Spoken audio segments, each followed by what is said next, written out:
जय हिंद। दोस्तों, जब भी हम शेयर मार्केट में निवेश करने की सोचते हैं, शेयर मार्केट से मेरा मतलब ये है कि जब भी हम इक्विटी मार्केट में निवेश करने की सोचते हैं, तो क्यों हमें एक डाइवर्सिफाइड पोर्टफोलियो बनाकर निवेश करना चाहिए। और अगर हम एक डाइवर्सिफाइड पोर्टफोलियो बनाकर निवेश कर रहे हैं, तो इस डाइवर्सिफाइड पोर्टफोलियो का हमें क्या फायदा मिलता है। यकीनन दोस्तों, अगर आप एक डाइवर्सिफाइड पोर्टफोलियो बनाकर निवेश कर रहे हैं, तो आपके निवेश किए गए पैसे पे रिस्क कम होता है और रिटर्न मिलने के चांसेस ज्यादा होते हैं। यानी कि रिस्क मिनिमाइज होता है और रिटर्न मैक्सिमाइज होता है। तो अगर हम एक डाइवर्सिफाइड पोर्टफोलियो बनाने की सोच रहे हैं, तो किन बातों का हमें ध्यान रखना चाहिए, चलिए जानते हैं।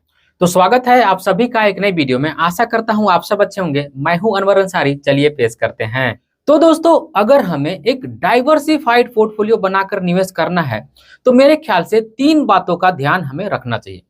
सबसे पहली बात यह है कि आप देखिए कि आप कितना पैसा निवेश करेंगे। अगर आप बहुत ज्यादा पैसा निवेश करने की सोच रहे हैं, आप करोड़ों रुपए निवेश करने की सोच रहे हैं, तो फिर आपको एसेट एलोकेशन का ध्यान रखना चाहिए। आपको अलग अलग एसेट में अपना पैसा लगाना चाहिए। जैसे आप इक्विटी में तो पैसा लगाएंगे ही, आप चाहें तो डेट में लगा सकते हैं, गोल्ड में लगा सकते हैं, रियल में इस्टेट में लगा सकते हैं। इस तरह के अलग अलग एसेट कैटेगरी में आपको पैसा लगाना चाहिए, ताकि आपके पैसे पे रिस्क कम हो सके और आपको डाइवर्सिफिकेशन का बेनिफिट मिल सके।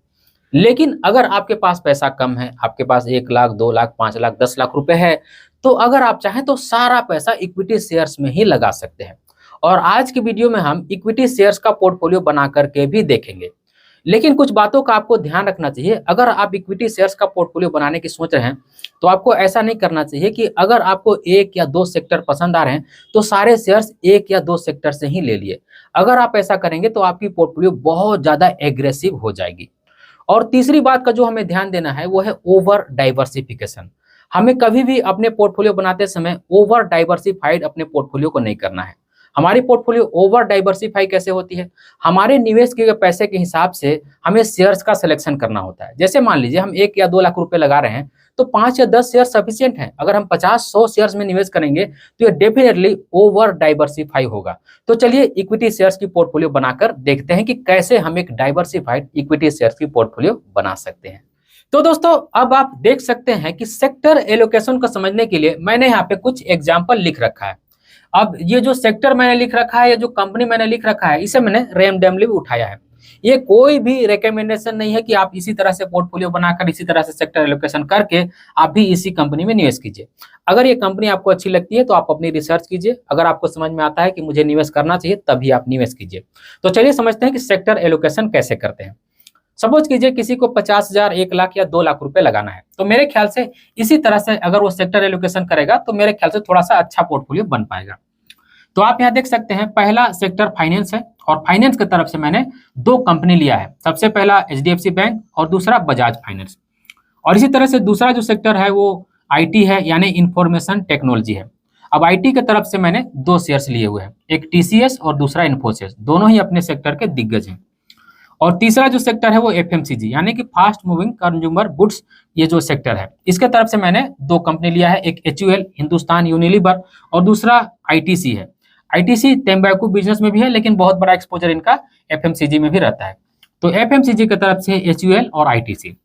और चौथा जो हमारा सेक्टर है वो है फार्मा। फार्मा की तरफ से मैंने सन फार्मा लिया है और दूसरा जो शेयर है वो डॉक्टर रेड्डी लिया है। और पांचवा जो सेक्टर है वो है ऑटो। ऑटो की तरफ से मैंने टाटा मोटर्स लिया है और दूसरा शेयर मारुति सुजुकी है। तो देखिए, अगर हमें 50,000, 1 लाख रुपए का निवेश करना हो, तो कुछ इसी तरह से हमें पोर्टफोलियो बनाकर सेक्टर एलोकेशन करके निवेश करना चाहिए। लेकिन अगर आप चाहें, जैसा कि मैंने यहाँ पे 10 कंपनियों का नाम लिखा हुआ है, तो अगर आप चाहें तो 10 अलग अलग सेक्टर के भी कंपनी में निवेश कर सकते हैं, यानी कि 10 शेयर्स और 10 सेक्टर, ऐसा भी कर सकते हैं। लेकिन अगर आप चाहें तो एक सेक्टर से 1 या 2 या 3 कंपनी ले सकते हैं। लेकिन ऐसा आपको बिल्कुल नहीं करना चाहिए कि अगर आपको 10 या 15 शेयर्स लेने हैं तो 1 या 2 सेक्टर से ही सारे शेयर्स ले लिए। तो ऐसे में आपका जो पोर्टफोलियो है वो वेरी एग्रेसिव पोर्टफोलियो बन जाएगा। तो मेरे ख्याल से सेक्टर एलोकेशन आपको इस तरह से करना चाहिए।